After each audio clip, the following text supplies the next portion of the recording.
Yan na mga guys, papakabit tayo ng bagong gulong. Kasi yung lumang gulong natin, tignan nyo naman. Yung kano nakapudpud, oh. Sa likod. Ito naman sa harap.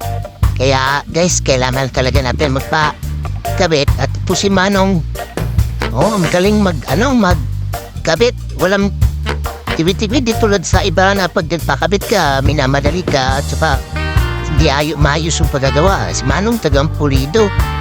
Kaya gusto ko sa mga ganitong nagkakabit na hindi titipid yung gawa. Talagang trabaho talaga. Yan o. Dinadaan ni Manong, walang gasgas yung bags ko dyan. Kahit mano-mano lang yan.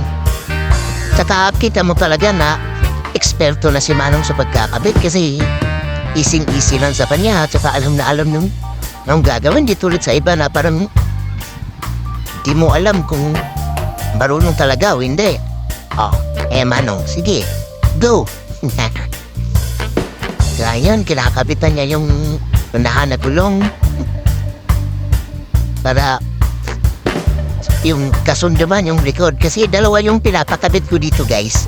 Yung harap tsaka likod. Tsaka niliitan ko yung gulong ko. Kasi yung dati, yung stock niya, yung sa harap, parang 90-80. Tsaka yung sa likod, 100/80. Ngayon, kinabit ko sa harap, 70-80. Tsaka yung sa likod, 90-80. Nilitan ko ng isang lang naman. Parehas lang din naman yun. Kaya yan, niswespehan ni Manong para daw yan sa alignment ng gulong. Para sumakto. Ayun nga, tinuturo niya sa akin na ganun daw. Hindi tulad sa iba na nagmamadali. Tsaka parang galit pa pag gumagawa. Yan si Manong. Manong, kaya mo yan. Mekos-mekos.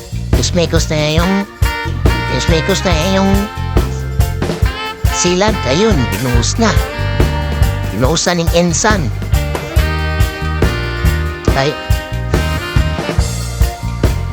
Diba?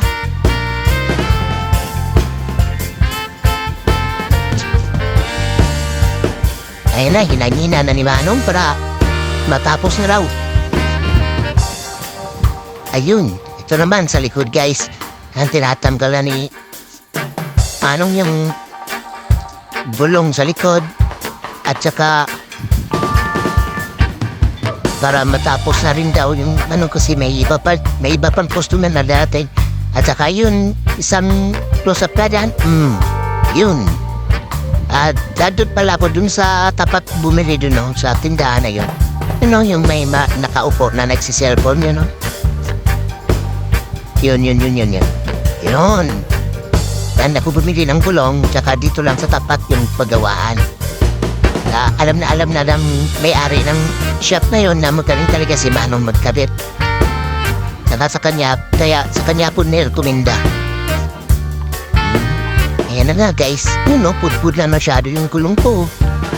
Tignan nyo guys, papakita ko sa inyo yung gulong ko na mahirap to pag nabutas, madisirasya tayo nito.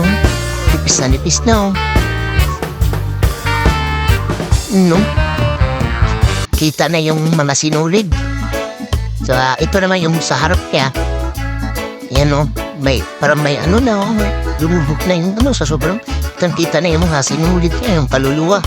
Kaya, sinabay ko na rin din sila pagpalit ng gulong. Ayun nga guys. Urin natin sa Manong paano niya gagawin yan.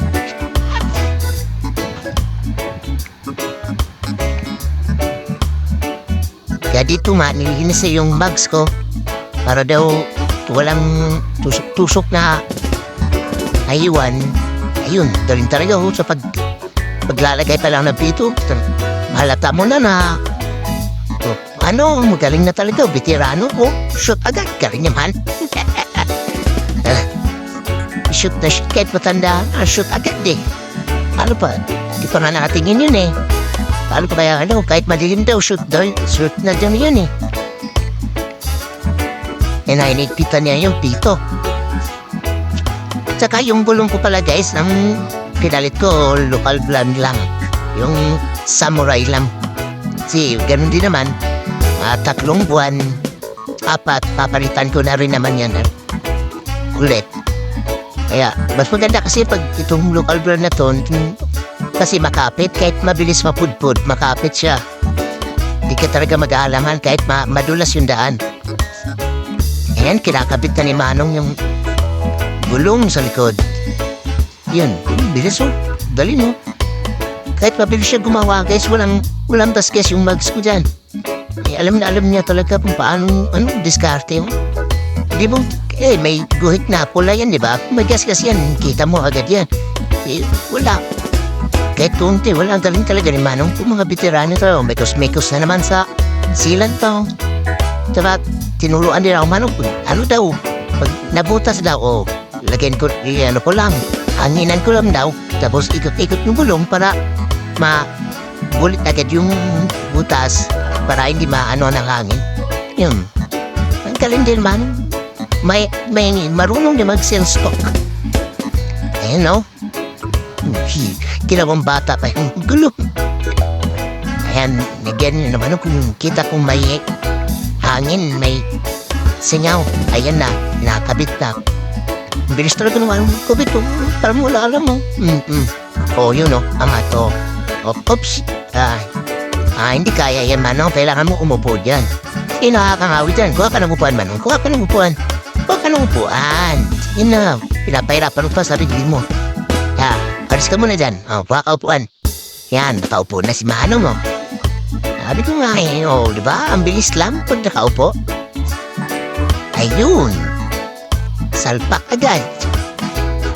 Easy. Basic daw. Sabi naman basic.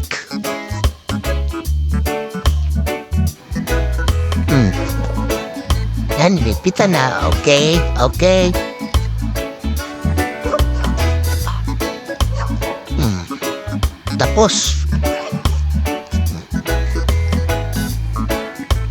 Tapos sa Manong.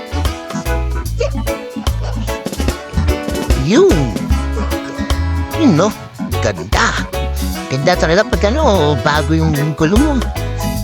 Ayun na guys, yung luma. Yun, salamat sa panonood at saka sa sponsor. Salamat.